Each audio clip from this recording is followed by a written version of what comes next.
The unforgiving glare of Upsilon Orionis beat down upon the sand-strewn airfield of Cairo Aerodrome. Aerodrome sounded an overly grandiose title for this motley collection of corrugated iron buildings, most roofed with similarly ruffled panels of some fibrous concrete material.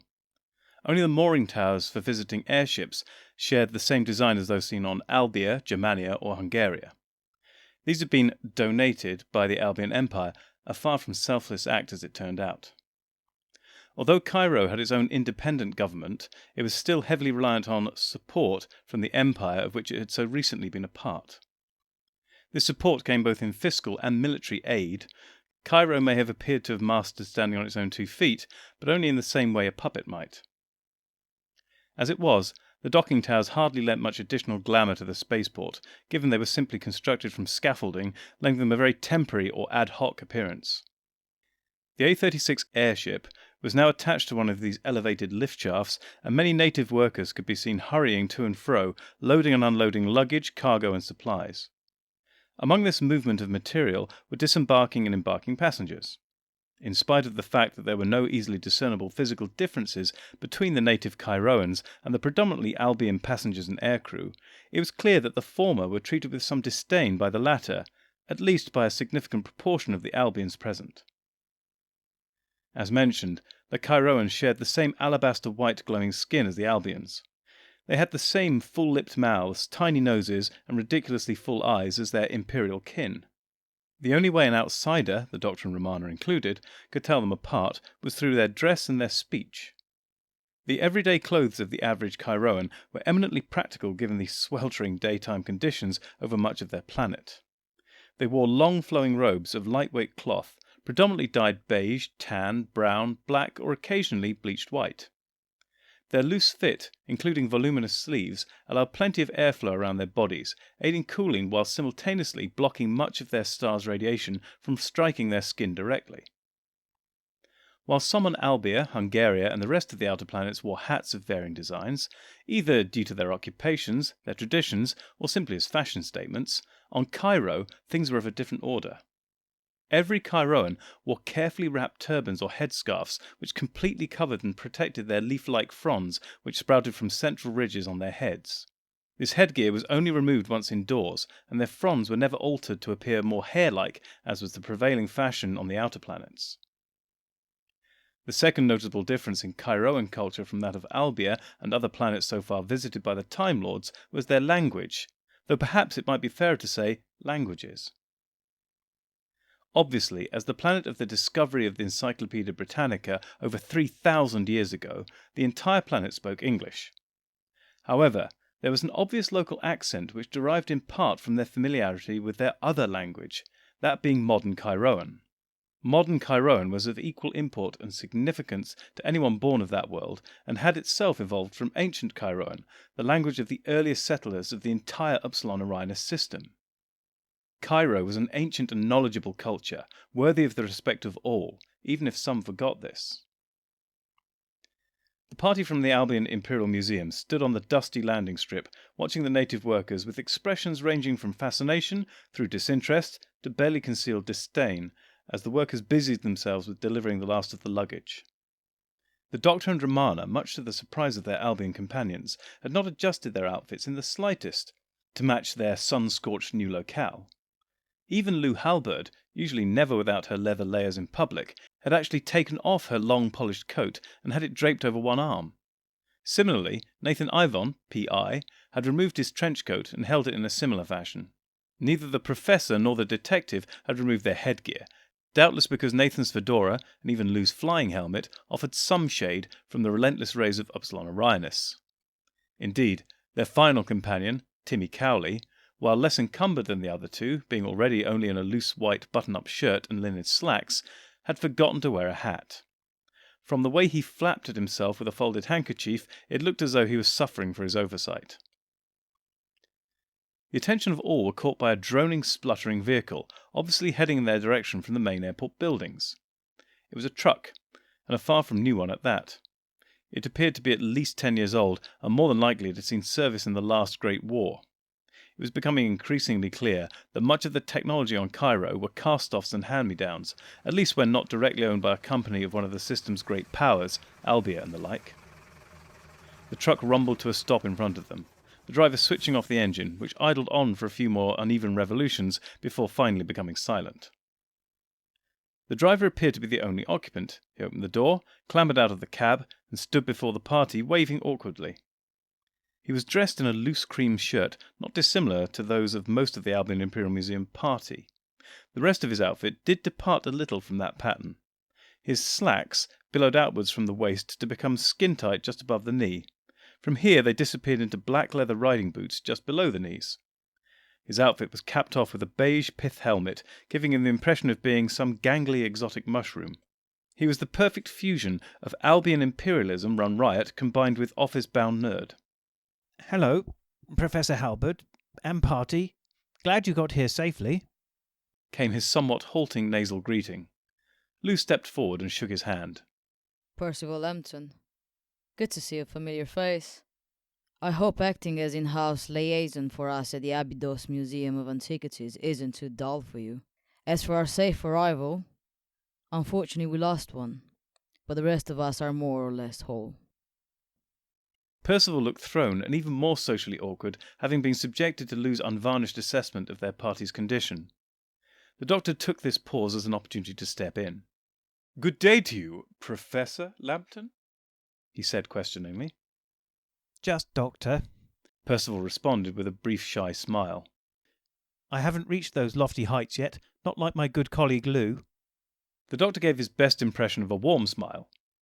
"There's absolutely nothing wrong with Doctor. As I'm sure you've already been made aware, that is my own title and name, if you like." "Oh, you're the Doctor?" Percival asked, eyes wide and curious. The doctor nodded. "Indeed, the definite article. This is my close companion, Romana, expert in too many fields to mention right now, and presumably you already know Mr. Nathan Aeonne and Mr. Timmy Cowley." Dr. Lambton waggled his head. "Only by reputation, but I'm very pleased to meet you all. You can just call me Percy, by the way. Now, I suppose you'll all want to get settled in at the Abydos Imperial Hotel. We have rooms booked for you all." The doctor shook his head. "No," he said firmly. "We must set up camp immediately at the site of the supposed entrance to the Anubis tomb. Preferably, we should reoccupy the site left by the first expedition." Percy nodded. "Of course, we can use the truck I came in, plus I have another held in reserve with the same local firm. We shall have some native bearers, too, to help with the labour and also to guard the camp. I am a little concerned over that sizable object there. It could take up quite a bit of space." Percy's final remark was made with a nod towards the TARDIS. The doctor frowned. "Well, I suppose it could be stored here at the aerodrome, if they have such facilities." Percy nodded vigorously. "Oh yes, we have space permanently rented in one of the warehouses over there, usually for storage of items in transit from museums or digs here to the Albion Imperial Museum itself. Storing it here should be no trouble at all." Romana frowned. The doctor, seeing this, sought to reassure her. "Never fear, Romana. I'm sure K9 will look after it." Romana shook her head. I was more thinking that the TARDIS or K9 or both might come in handy. But I suppose here is as good a place as any for it. The doctor nodded in agreement. "Now, before Romana and I join the rest of our party at the dig site, we would like to see the survivors of the first expedition, if possible." We would? Romana chipped in, puzzled. "We would," the doctor confirmed firmly. "And I trust Lou can lead the rest of the party to re-establish base camp." Lou nodded briskly. Of course I can. "I can drive you to the hospital myself," Percy said grimly. "We'll hand this truck over to one of the native chappies and I'll take my car. But I doubt you'll like what you find." The doctor nodded slowly. "Like it or not, we need to know what happened. Oh, and Lou, until we've caught up with you, don't re-enter the tents left by the old museum expedition," was his final warning. Percival Lambton pulled his small and dust-covered car to a halt in front of the Abydos Asylum for the Insane, The Doctor and Romana squashed together on his less than spacious rear seats. They had passed through a fair chunk of the Kairoan capital to get there, an odd assortment of traditional Kairoan architecture, much of it unchanged in construction for thousands of years, and more modern grandiose buildings built in the last century or so, mostly in the Albion colonial style. The Empire may have officially departed, but its presence could still be felt throughout the city and indeed the planet. The asylum itself was, surprisingly, of a more traditional Kairoan design, a low single-storey building built in the traditional Nile mud brick, covered in plaster daub and finished with a coat of whitewash paint. The windows it had were high up in the walls and barred, whilst its entrance door was of thick black-painted wood, reinforced with iron straps and covered in pointed metal studs. The entire building looked more like a prison than a hospital. As Percy, the Doctor and Romana left the vehicle, the museum employee saw the two Time Lords exchanging dubious glances. Yes, I know. Cairo and medicine and resources are a little basic. I'm going to see if I can speed up Raymond's transfer back to a faculty on Albia, he explained with some embarrassment. The Doctor frowned. Just Raymond's transfer? Raymond White, logistics officer, I assume. But I understood there were several survivors of the original party. Percy shook his head sadly. Now there's only one survivor, if you can call him that. As of last night at least, I'm afraid the other, Professor Cole, primary investigator, took his own life. Raymond attempted to as well, which is why he will be secured in the way he is when you see him. The other two expedition members who survived had seizures the first night after the incident and never recovered. We lost them then and there. Percival negotiated their entrance to the facility. They made their way down a dark and gloomy corridor, led by Percy and an orderly, a well-meaning Kairoan named Khamun, who seemed even more embarrassed by the condition of the hospital than the Albion. As well as being poorly lit, the corridor had a slightly grimy look to it. Although they could see even now another Kairoan staff member hard at work trying to clean the floors and surfaces, the unglazed tiles and bare porous brickwork was far from easy to maintain. Cries could be heard from all over the building, as those tortured by their own minds screamed for a release it seemed unlikely they would ever find, or argued ceaselessly with unseen tormentors whose half of the conversation could only be guessed at. The patients' rooms themselves were secured with heavy doors with tiny barred observation windows, adding still further to the prison-like nature of this hellish place. At last they reached a door with the name Raymond White crudely scratched on it in chalk. Although they could see the man within was seated, it was hard to get a good view through the tiny grated window. "May we go in to see him?" the Doctor asked somberly. Khamun nodded and unlocked the door. Upon entering the cell, it could be seen why there had been no qualms about opening the entrance. Raymond White was sitting in a sturdy wooden chair in the centre of that small room. There was a rough wooden bed with a bedpan partially protruding from beneath, but Raymond had no means to reach either now. He was firmly strapped into a straitjacket, which was in turn strapped to the chair. The unfortunate Albion had a weird rictus grin upon his face, and an utterly vacant look to his bulging, staring eyes. Beneath his matted and tousled hair, a significant wound could be seen in the middle of his forehead. There was much bruising and an abundance of broken skin which had barely begun to heal. Percy nodded towards this damage. He tried to smash his own head in against the wall. That was before we realised the danger and secured him as you see him now. If the orderlies hadn't found him and restrained him, I've no doubt he would have succeeded in killing himself. Professor Cole did, after all. The Doctor looked grim, the sight before him echoing one he'd seen before. Romana looked at him curiously, wondering what memory was troubling him. "Mr. White," the Doctor called softly. "Can you hear me?" The bound man showed no extra signs of life in his eyes, his attitude unchanged from before. He did, however, let slip the briefest of giggles. The sound chilled the hearts of both Time Lords. While not identical in tone or context, it was alarmingly similar to the incessant giggling of the bulk-infested penguins on Antarctica that they had both seen and dealt with all too recently. It was also eerily similar to the possessed rats on Mondas, which the Doctor had encountered before that. Romana leaned towards the Doctor. Doctor, do you think he may be infected? The doctor frowned and stroked his chin before withdrawing his sonic screwdriver. He scanned the hapless and oblivious Albion confined in his chair.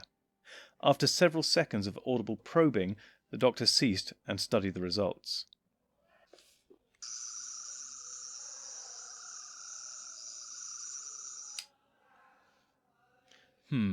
He began thoughtfully.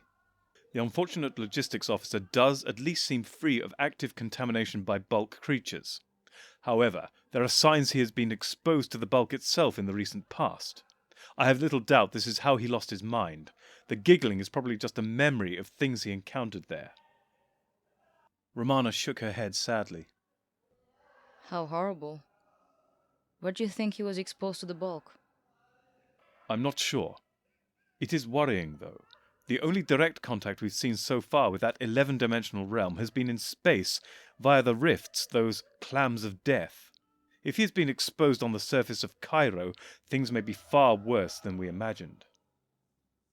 Seeing there was no more which could be done here, the two Time Lords and Percival Lambton left the cell with the orderly, who locked it behind them. The Doctor and Romana waited in the entrance hall of the Abydos Asylum for the Insane, a room no less grubby or gloomy than the rest of the Institute. Percy had entered the office of the hospital administrator to finalise, he hoped, arrangements to move Raymond White to more modern care and accommodation on Albia.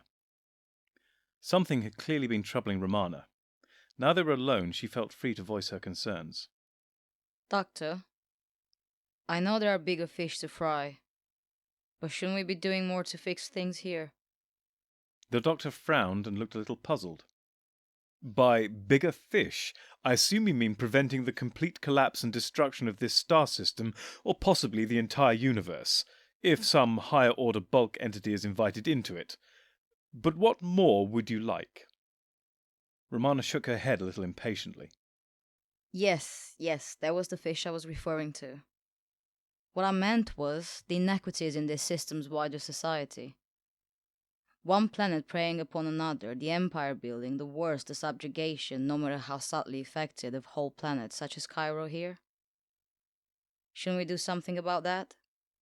The doctor gave a smile born of a million memories and countless secrets. The universe has mysterious ways its wonders to perform, he began. It seems to me that is not the way we are expected to behave. Even in traditional Time Lord society, effecting great changes in the course of history was somewhat taboo.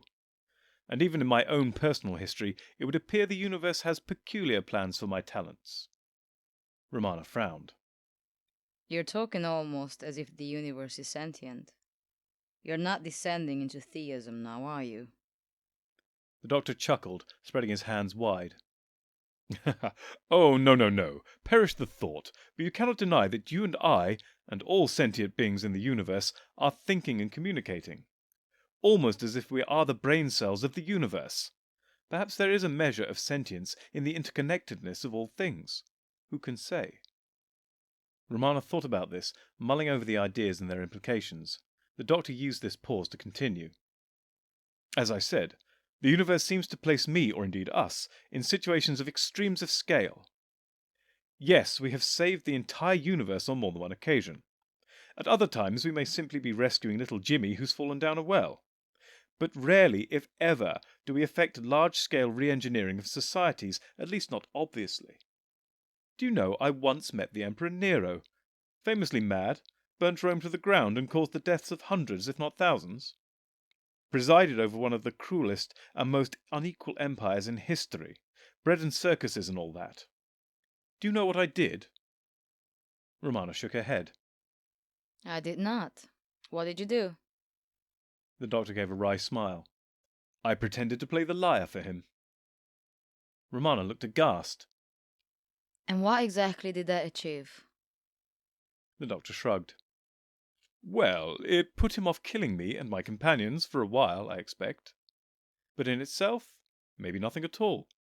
But it's possible, through the kindness shown to others while there, they may have changed their minds as to how their society should run, or strengthened their pre-existing convictions in that regard. Never be cruel, never be cowardly. Laugh hard, run fast, be kind. Romana smiled indulgently at the doctor. Wise words indeed. But do you see anyone we have met on Albia or elsewhere in the system showing much promise? The doctor waggled his head noncommittally. Well, Lou Halbert may have her rough edges. Plenty of rough edges. But she has shown some awareness of the state of things, and I doubt she is alone. And Nathan Ivon. He's shown a surprising openness to the wider context of things, this system's place in the cosmos and beyond. Then he shrugged and shook his head. But we rarely get to stay and see the long game play out. We can but hope that things turn out better in the end. Percival Lambton drove the two Time Lords to the Abydos Museum of Antiquities to pick up the second truck. This vehicle looked as well used as the one Lou, Nathan and Timmy had taken from the aerodrome, along with 3 native workers. Percy told them he would be tied up with museum business, including the safe transport of poor Raymond White, and so would be unable to accompany them to the dig site. He assured them, however, that the 3 more native bearers who would travel with them knew the way, and one would act as their driver. The Doctor and Romana bade farewell to Dr. Lambton, and they were off. They sat up front next to the driver, while the other 2 hired hands rode in the back of the truck with the extra equipment stored there. Their journey took them through central Abydos until they reached the river Nile. There the truck joined a road which ran along its eastern bank. In spite of the difference in spelling, it was clear the river's name had arisen due to its similarity with its earthly namesake, or vice versa, or both had been named through bulk influences which could only be guessed at. Soon the buildings thinned, and the road became little more than a track through the sand, still following the course of the majestic river. They could see the odd boat moving up or downstream, plying their trades, either goods, passengers or fishing. While some were motorized, most were shallow draft sailing vessels with triangular sails. In the late afternoon sun it all looked quite idyllic. They did not have to pass far from the edge of the city before their quarry came into view. The pyramids were closest, and they practically passed underneath them while the suburbs were still in sight. Once beyond them they could see the Anubis monument properly. It was set a little further back from the river, as the watercourse made a gentle sweeping turn to avoid it. Then, at last, they saw the Albion Imperial Museum camp. It appeared to be on a shallow rise from river and road, the tents sitting perhaps halfway between the track and the peak of this gentle hill. On that peak there were signs of ancient ruined masonry, along with a few spotlights and other equipment which must have been set up there far more recently. The Anubis monument itself was at least twice the distance from the Nile to the hilltop beyond that same peak. Their truck turned off the road and headed up the hill straight for the expedition camp, struggling through the shifting sand. The Time Lords could see the other truck at the nearest end of the campsite, Lou, Nathan and Timmy on or around it, as well as the 3 Chiroans assigned to them. Clearly they had heeded the Doctor's warning not to enter the tents. The driver pulled their truck up alongside the other vehicle, and everyone disembarked. About bloody time, Timmy snapped tetchily. I can't see why you made us stay out here in this damned heat when we had perfectly usable tents available. I mean, the local authorities and the Albion Army consultants examined the tents inside and out after whatever happened to the others happened, and they suffered no ill effects. What are we waiting for? The Doctor's expression was far from impressed, but he made his best effort to accommodate the recent widower. You may be perfectly correct, but if you had seen the state of poor Raymond White, now the previous expedition's sole survivor, you might be less keen to rush in where angels fear to tread. I would recommend you let me examine them at least before we pile on in. Timmy looked far from mollified, but offered no further objections. The Doctor wandered over to the nearest tent, and Romana went with him. This may simply have been for moral support or a show of solidarity in the face of Timmy's grumblings. However, from the way she hefted her sword stick, she may have had more concrete protection in mind. The first tent was thoroughly scanned, initially outside, then within, both Time Lords fearlessly crossing the first threshold. They then repeated this process with the other 2 accommodation tents before finishing off with the supply tent. The Doctor and Romana walked back to the others, the Doctor still studying his sonic screwdriver intently as they arrived. Well, Timmy said impatiently. Is it safe? The Doctor frowned. That depends on your idea of security, and after all, you are the expert in that, he replied with a raise of his eyebrows. Before Timmy could respond, the Doctor ploughed on. However, I can tell you what my scans uncovered. Here the doctor paused to ensure he had the attention of all. There was evidence of tampering with the fabric of space-time in each of the accommodation tents. The supply tent had been untouched, literally, it seems. What we detected were almost like microfractures in our universe, focused upon each of the living quarters. At the most intense points of disturbance, they looked like handprints. The letters. Lou cried. Dr. Nugati wandered around the camp on his last day, laying on hands. The doctor nodded grimly. I doubt they are unconnected. Speaking of connected, there were faint hints of fractures extending from each tent towards the peak of the hill, almost as if they had somehow connected them to the bulk via some remote power source. Here, let me show you.